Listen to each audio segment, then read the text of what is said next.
अस्सलाम वालेकुम, कैसे हैं आप सब। उम्मीद करती हैं ठीक होंगे। आज की हमारी रेसिपी है सफ़ेद चनों के चावल। चलें ज़्यादा टाइम वेस्ट नहीं करते, स्टार्ट करते हैं। घी गरम करेंगे, उसके अंदर हम लोग प्याज डालेंगे और साथ हम लोग उसके अंदर दालचीनी, लौंग, इलायची और एक तेज़ पत्ता डाल के उसको हम लोग हल्का हल्का ब्राउन कर लेंगे। जैसे ब्राउन हो जाएगा हम लोग इसके अंदर सबसे पहले चने डालेंगे। सफ़ेद चने डाल के थोड़ी देर 10 से 15 मिनट इसको कुक करेंगे। उसके बाद हम लोग इसके अंदर अदरक, टमाटर और सब्ज़ मिर्चें डाल के ना साथ हम लोग इसके अंदर डालेंगे नमक।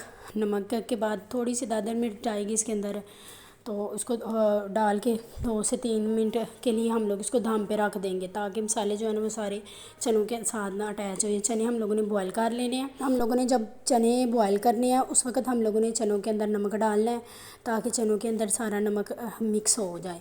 तो इस टाइम पे हम लोगों ने नमक जो है ना वो कम इस्तेमाल करना है। जो हम लोगों ने चने के अंदर से पानी निकालना है वो इसके अंदर जाएगा, नमक चावलों में तेज़ ना हो जाए।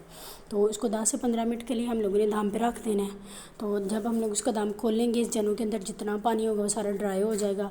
उस टाइम पे हम लोगों ने इसको 10 से 15 मिनट के लिए भून लेना है। अच्छी तरह भूनेंगे, भूनते जाएंगे और भूनते हुए जो हम लोगों ने इसके अंदर मसाले की गुठली होंगी, जो हम लोगों ने इसके अंदर मसाला डाला है उसके अंदर जो गुठली होंगी वो साथ साथ हम लोगों ने इसको मैश करते जाना है। इसके अंदर वो पानी डालना है पहले जो हम लोगों ने चने बॉयल करते हुए इस्तेमाल किया था। वो पानी डाल के इसके अंदर हाफ़ टी स्पून हम लोग काली मिर्च डालेंगे और हाफ़ टी स्पून ही हम लोग इसके अंदर गर्म मसाला डाल के ना तो इसको ढक्कन दे देंगे ताकि पानी बॉयल होने तक।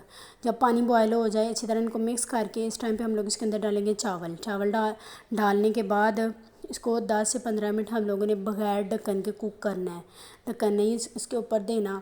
तो अगर आप मेरे चैनल पे न्यू हैं तो प्लीज़ लाइक सब्सक्राइब करते हुए जाएगा, ये पूरी वीडियो देख के जाएगा। और जब हम लोगों ने इसके अंदर चावल डाले इनको मिक्स करके बगैर ढक्कन के हम लोगों ने 10 से 15 मिनट इसको कुक करना है। जैसे इसका पानी ड्राई होना शुरू हो जाएगा, थोड़ा थोड़ा हल्का हल्का पानी रह जाएगा, तो हम लोग इसके अंदर कलर डालेंगे। मेरे चावलों के कलर पे ना जाइएगा क्योंकि मुझसे गलती से रेड कर चला गया था, डालना येलो था। तो जैसे हल्का हल्का पानी वो कलर डाल के तो इसको दम पे रख देंगे। दम पे रखेंगे 10 से 15 मिनट के दम के बाद चावल तैयार है। देखिए आपके सामने कितनी मज़े के लग रहे हैं। वीडियो देखने के लिए बहुत बहुत शुक्रिया।